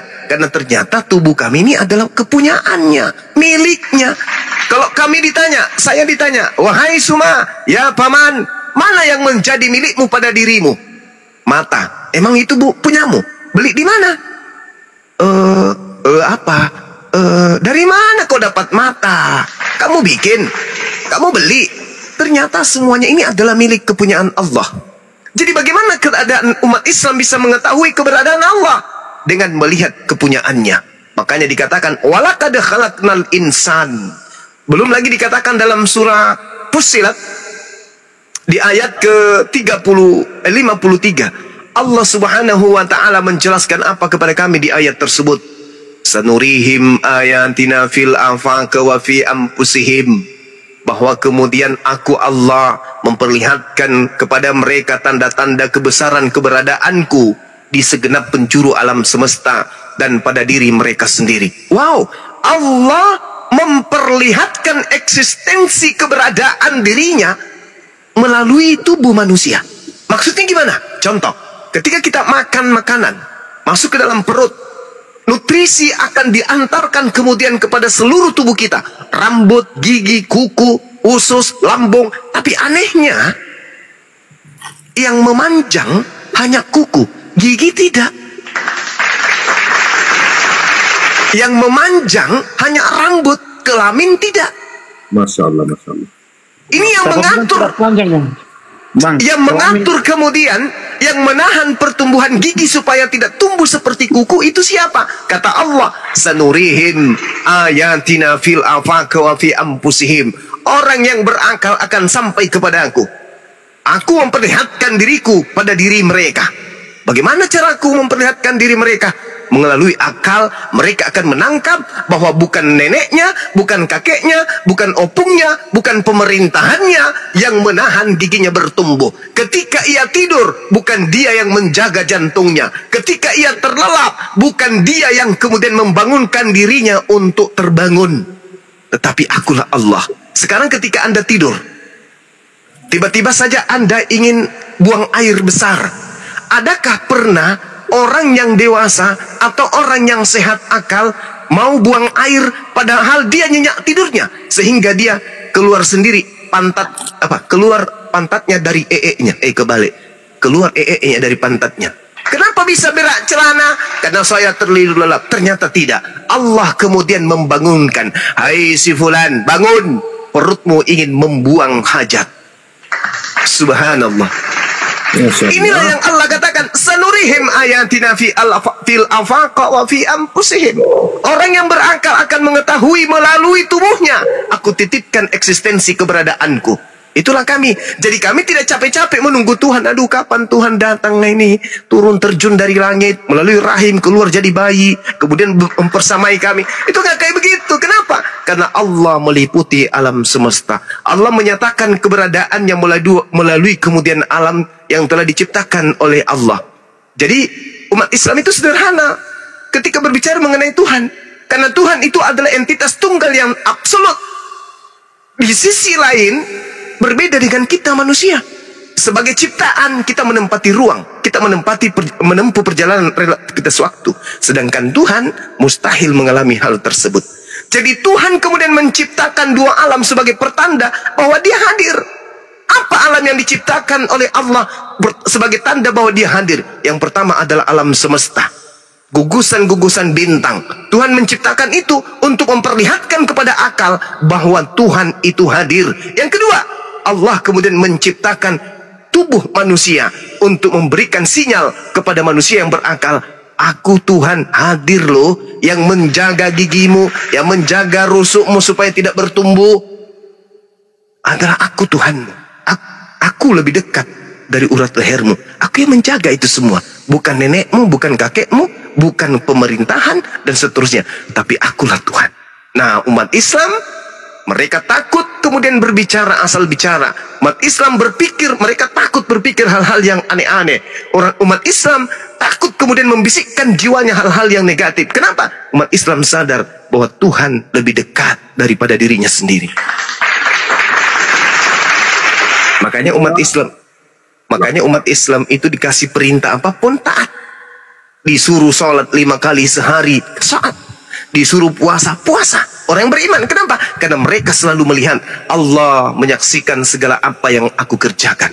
Kenapa? Karena Allah lebih dekat daripada diriku sendiri terhadap diriku kepada diriku. Dengan demikian, ya kita tidak ada munafik. Orang yang beriman tak munafik. Saya mencuri, kenapa? Tak ada yang melihat.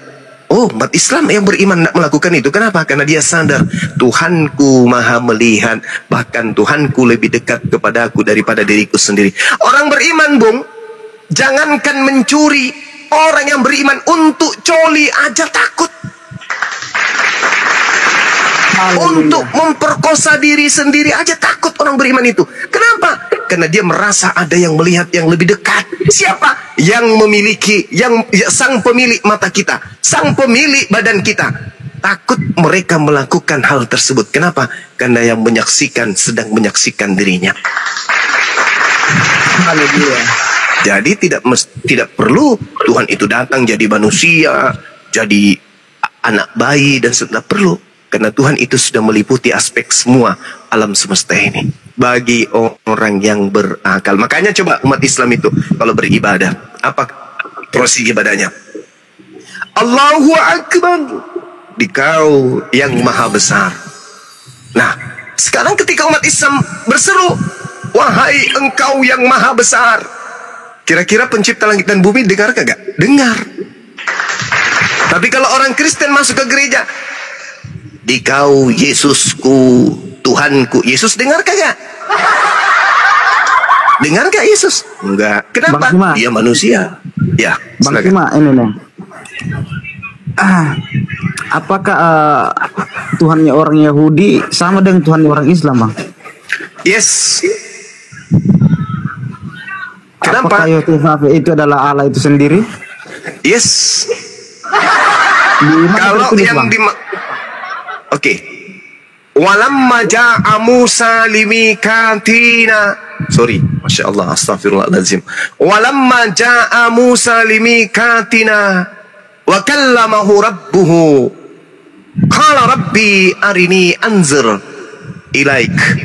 Nabi Musa menerima wahyu dari Allah, berinteraksi dengan Allah. Nabi Musa kemudian berkata, "Ya Rabb, aku percaya Engkau ada. Aku tahu Engkau itu mutlak wujud. tetapi aku ingin melihat wajahmu. Apa kata Allah? Lantarani, wahai Nabi Musa, kamu tidak akan sanggup melihatku. Ini cerita di dalam Al-Quran. Nabi Musa kemudian diperintahkan oleh Allah Subhanahu wa ta'ala ketika Nabi Musa menerima wahyu dalam Al-Quran surah Al-Araf ayat 144 sampai 145. Apa kata Allah di sana? Allah memerintahkan kemudian kepada Nabi Musa untuk berpegang teguh kepada hukum Torah. Itu jelas. Berarti Tuhan yang datang kepada Bani Israel melalui Nabi Musa adalah Tuhan yang datang kepada baginda Rasulullah Muhammad sallallahu alaihi wasallam. Makanya Tuhan kami itu tidak serupa dengan apapun. Sebab Tuhannya Bani Israel tidak serupa dengan apapun. Di dalam 2 Samuel 7:22 diterangkan Tuhan itu maha tinggi, tidak serupa dengan apapun. Berarti laisa kamitslihi syai'. Berarti Tuhannya Bani Israel, Tuhannya orang Islam juga begitu, Bang. Tuhannya Yahudi, Tuhannya Islam. Kalau juga. yang mereka sembah itu adalah hakikat yang datang kepada Abraham, Ishak dan Yakub, berarti Tuhan kami sama. Dan memang disumpah Allah di dalam Kejadian 17 nomor 7 berjanji dengan perjanjian kekal kepada Abraham. Wahai Abraham, aku akan menjadi Tuhanmu, Tuhan anak-anakmu, Tuhan keturunanmu secara turun-temurun. Nah, inilah perjanjian kekalku, bahwa aku akan menjadi Tuhanmu, Tuhan anak-anakmu, Tuhan keturunanmu secara turun-temurun sebagai perjanjian kekal. Berarti Anda jangan meragukan Tuhan yang disembah Bani Ismail dan Tuhan yang disembah oleh Bani Ishak itu adalah Tuhan yang sama. Berarti umat Fafe ini Tuhan orang Islam juga, Bang. Kalau yang dimaksud adalah Tuhannya Abraham, Ishak dan Yakub, ya. Tapi orang Yahudi tidak kenal Allah. Allah Subhanahu wa taala orang Yahudi tidak kenal. Allah yang Tuhan yang disembah oleh orang Yahudi boleh nggak ditunjukkan wujudnya? Tidak bisa ditunjukkan, Bang, wujudnya. Tuhannya umat Islam boleh nggak ditunjukkan wujudnya? Tidak bisa. Maksudnya namanya, Bang, namanya.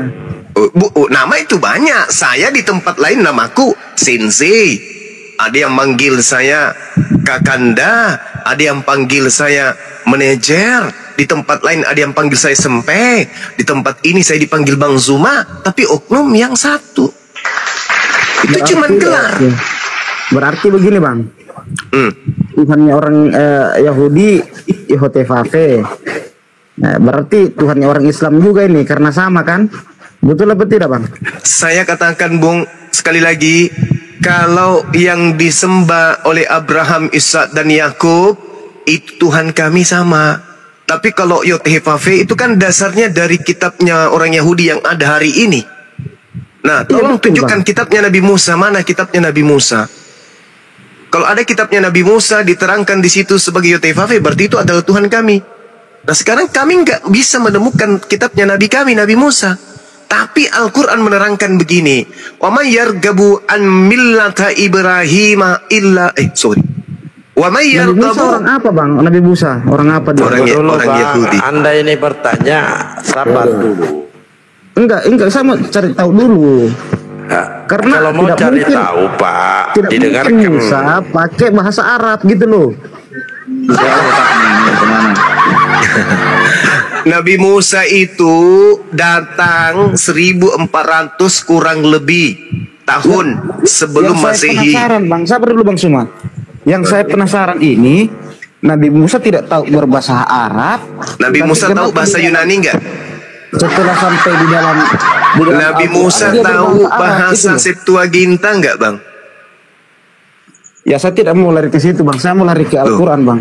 Loh, kenapa bisa kayak gitu? Kitab Anda diceritakan tentang Nabi Musa dalam bahasa Septuaginta, Yunani kuno. Nah, sekarang kalau dari segi aspek bahasa, boleh dong saya bertanya, apakah Nabi Musa menggunakan bahasa Yunani? Tidak. Berarti Nabi Musa yang ada di kitab Anda bukan Nabi Musa yang datang menggunakan bahasa Ibrani. Kan sederhana. Ya kan? Benar nggak? Salah bang, salah itu bang. Oh salah. Jadi yang benar gimana? Nabi Musa itu bahasa Yunani atau tidak? Nabi Musa itu bahasa Ibrani bang, bahasa Yahudi bang. Berarti Nabi Musa yang diceritakan di kitab Anda yang menggunakan bahasa Yunani itu bukan Nabi Musa yang ada di bahasa Ibrani? Yang saya baca ini bahasa Indonesia bang. Enggak. Original text. Saya baca ini bang. Oke, berarti kitab Anda yang bahasa Indonesia dengan yang digunakan Nabi Musa kepada kaumnya bahasa Ibrani itu beda. Ya, kami percaya Nabi Musa itu berbahasa Ibrani, bang. Nah, sedangkan kitab Anda bahasa Yunani, bahasa Indonesia gimana dong? Itu kan diterjemahkan, bang. Oh, diterjemahkan. Diterjemahkan dari bahasa apa? Dari bahasa Ibrani, bang. Nah, salah itu. Orang Belanda nggak tahu bahasa Ibrani. Yang diterjemahkan ke dalam bahasa Indonesia itu dari bahasa Belandais, Belanda. Iya, yang jadi pertanyaan saya bang ini. Ya. Kenapa Bang Suma ini selalu mengaku-ngaku bahwa Tuhan yang disembah orang Yahudi itu Bang Suma sembah juga dong? Loh, saya tidak pernah ngaku. Bung, Anda bertanya kepada saya. Jadi saya jawab. Tuhan saya Allah. Tuhan saya Allah. Yang saya takutkan nanti Bang Suma ini jadi ke Yahudi-Yahudian nanti. Oh, jangan samakan saya dengan Kristen yang ke Islam-Islaman. Jangan. Tuhan saya Allah. Dan Al-Quran saya, dengar, Al-Quran saya diwahyukan dalam bahasa Arab. Pernyataan Nabi Isa, pernyataan Nabi Ibrahim, pernyataan Nabi Yakub yang dituangkan kemudian dalam bahasa Arab, itu adalah Allah Tuhanku yang menyampaikan itu. Sedangkan Anda mengatakan tadi, kitab kami kan terjemahan. Nah, sedangkan manusia yang menerjemahkan Anda percaya, bagaimana saya yang menerjemahkannya adalah Allah? Allah itu muncul tahun berapa Bang Allah itu? Kok Allah muncul? Iya, tahun Kok Allah muncul? Kok Allah muncul? Maksud Anda mengatakan Allah muncul itu apa? Iya, tahun berapa dia dikenal Bang? Allah Subhanahu wa ta'ala memperkenalkan dirinya kepada seluruh makhluk sejak dari Nabi Adam alaihissalam. Adam menyembah kepada hakikat pencipta yang maha suci lagi maha tinggi Subhanahu wa ta'ala. Yesaya 57 nomor 15. Yesus maha suci enggak? Tidak. Yesus maha tinggi enggak? Enggak. Berarti Yesus Tuhan baru buatan barat. Gini loh Bang, maksud saya gini loh. Karena seharusnya Anda bertanya begini ya Bang. Seharusnya Anda bertanya, izin dulu Gurunda ya. Seharusnya Anda berpikir dan bertanya, kenapa ada perjanjian baru dan perjanjian lama Tuhannya berbeda? Itu Anda harus pikirkan. Ada perjanjian baru, ada perjanjian lama, tetapi Tuhannya berbeda. Sekarang begini, itu betul. Gampang itu betul. Sekarang begini. Sekarang begini, Bung. Oke, sekarang begini, Bung. Tuhan saya berfirman kepada Nabi Musa, di mana diterangkan di dalam Al-Quranul Karim surah Al-Araf ayat 144 sampai 145. Sekali lagi saya katakan kepada saudara, Tuhan saya berfirman kepada Nabi Musa. Mana dalilnya? Qala ya Musa, inni stafaituka 'alan nas birisalati wa bikalami. Allah berfirman kepada Nabi Musa, wahai Musa, sesungguhnya aku memilih melebihkan engkau dari manusia yang lain pada masamu untuk membawa risalahku dan firmanku. Ini perkataan Allah kepada Nabi Musa alaihissalam. Tolong tunjukkan perkataan Tuhan Anda bernama Yesus kepada Nabi Musa. Saya tunggu. Bang, yang saya tanyakan tadi Bang, Anda bertanya, apakah Tuhan Anda sama seperti Tuhannya Bani Israel? Saya ulang lagi, Al-Quran menerangkan, Qala ya Musa, inni stafaituka 'alan nasi birisalati wa bikalami. Allah berfirman, Allah berkata kepada Nabi Musa, wahai Musa, sesungguhnya aku Allah memilih melebihkan engkau dari manusia yang lain. Nah, Allah Tuhanku berkata kepada Nabi Musa. Sekarang kita bandingkan, Yesus Tuhanmu pernah tidak berkata kepada Nabi Musa?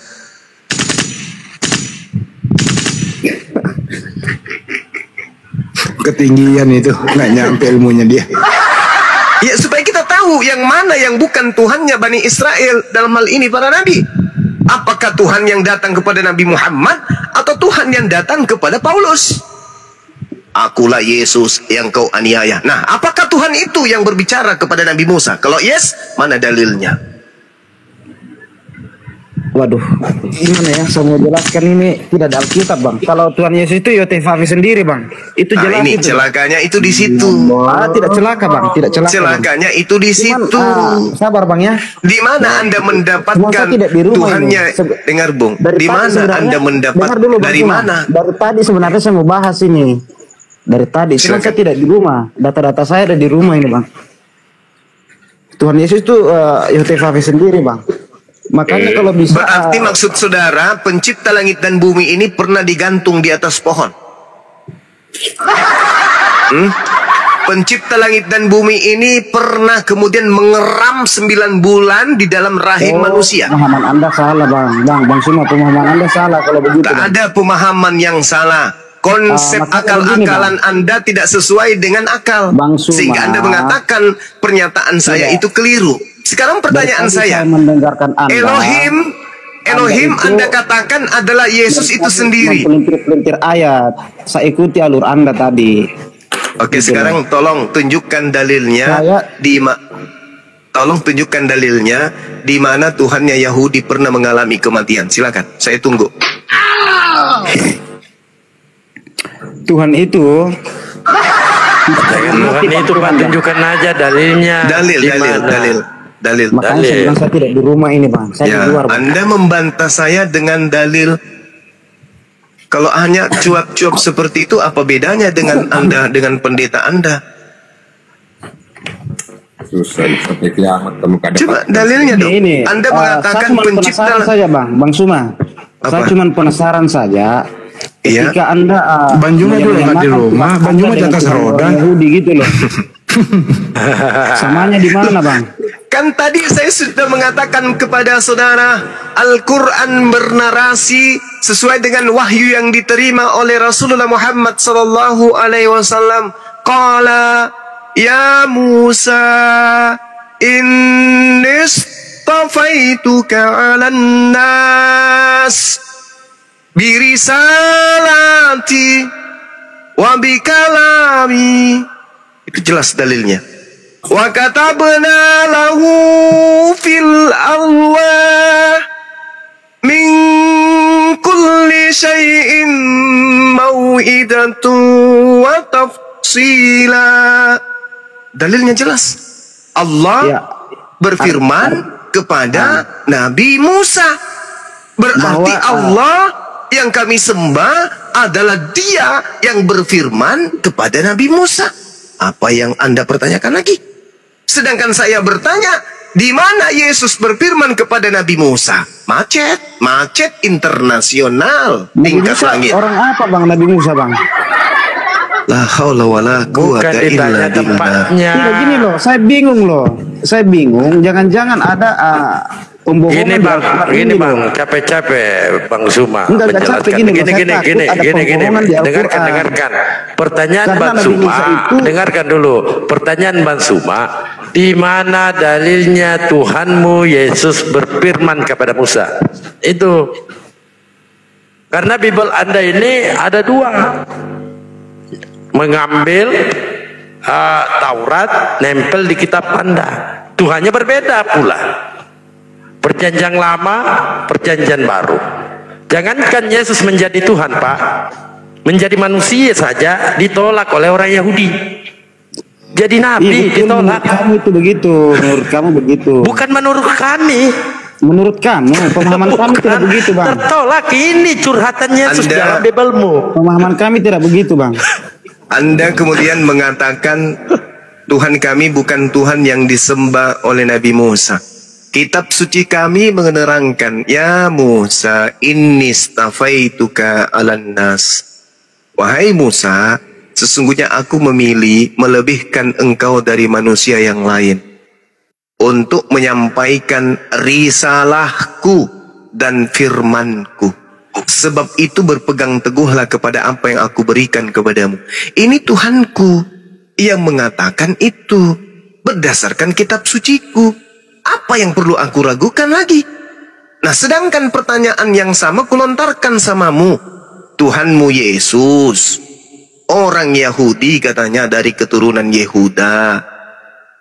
Kau tuhankan, mana dalilnya? Yesusmu berfirman kepada Nabi Musa, tunjuk dari Bibelmu. Sebagaimana saya menunjukkan dari kitab suciku. Ternyata kamu lebih pilih mundur dan kabur daripada kamu pertanggungjawabkan imanmu.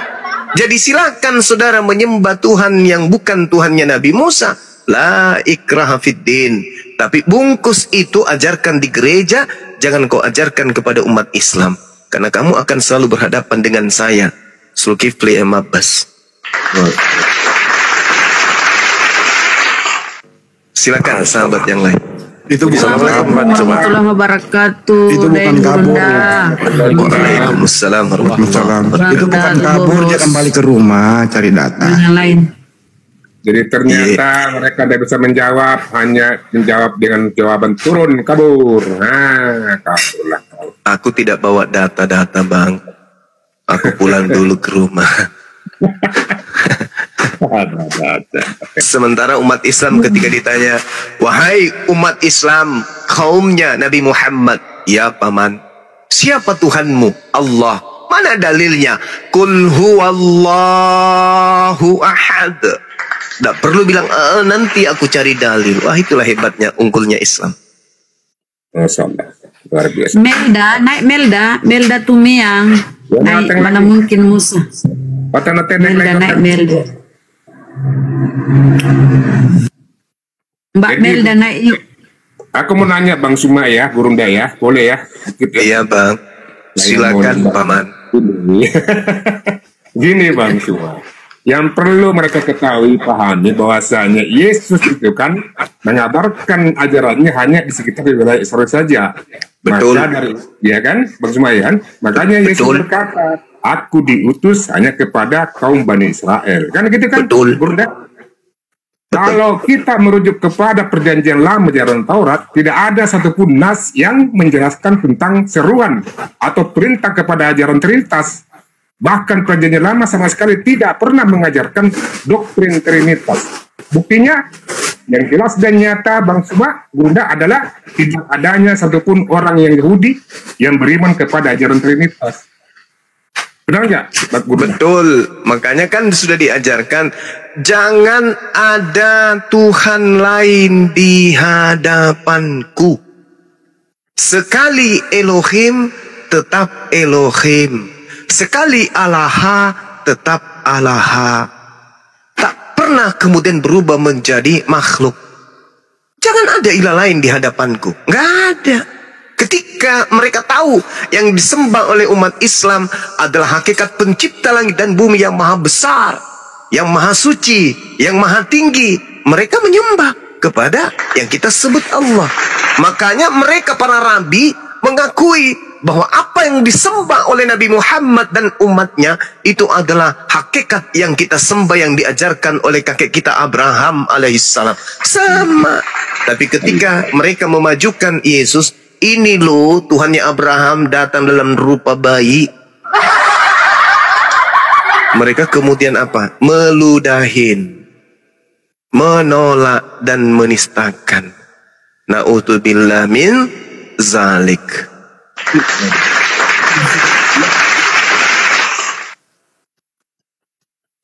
Allahu Akbar. Belum lagi kalau kita baca di dalam ajaran Al-Baqarah ayat 130. Izinkan saya. A'udzubillahi minasyaitonirrajim.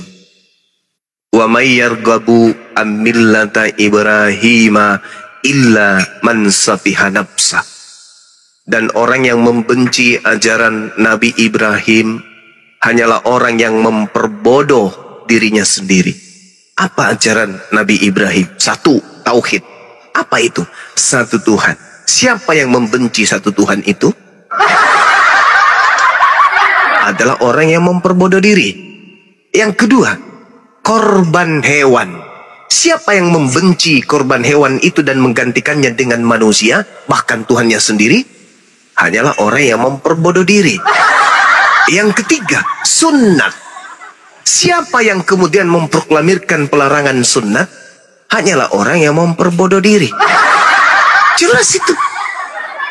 Jadi ketika kemudian Al-Quran menarasikan wa may yarghabu an millata Ibrahim illa man safiha nafsa, umat Islam kemudian tidak menggantikan ajaran Abraham yang Allah ajarkan kepada Ibrahim alaihissalam.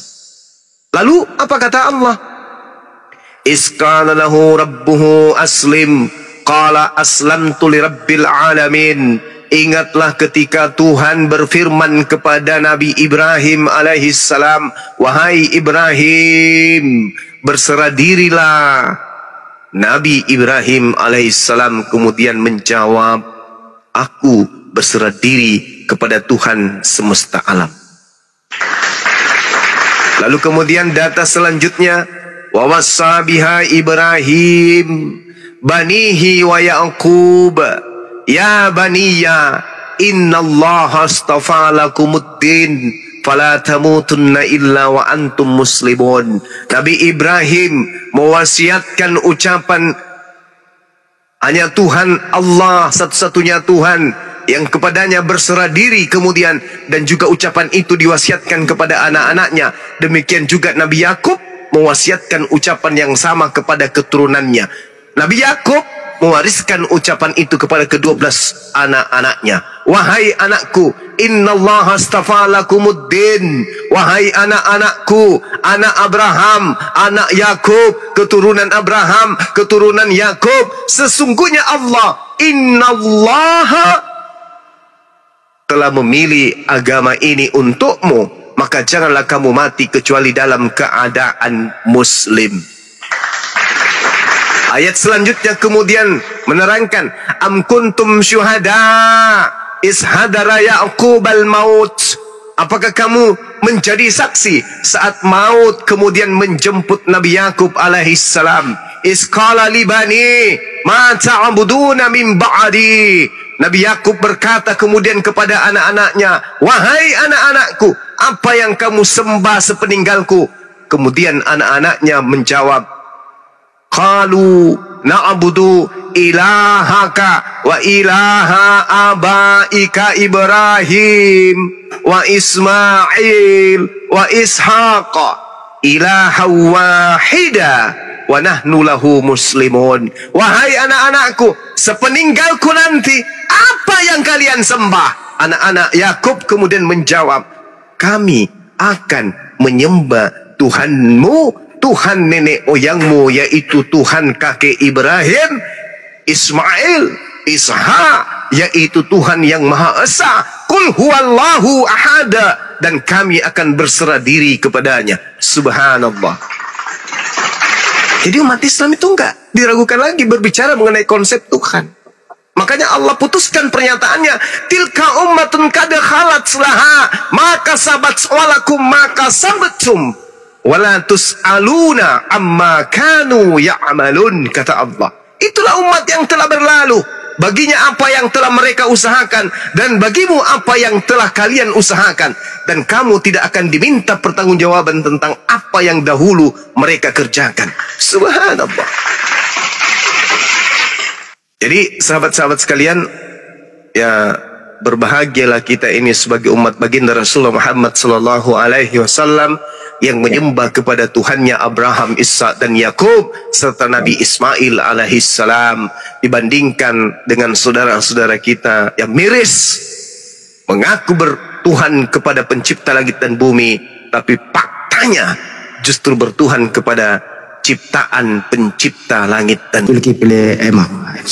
Mantap. Kira-kira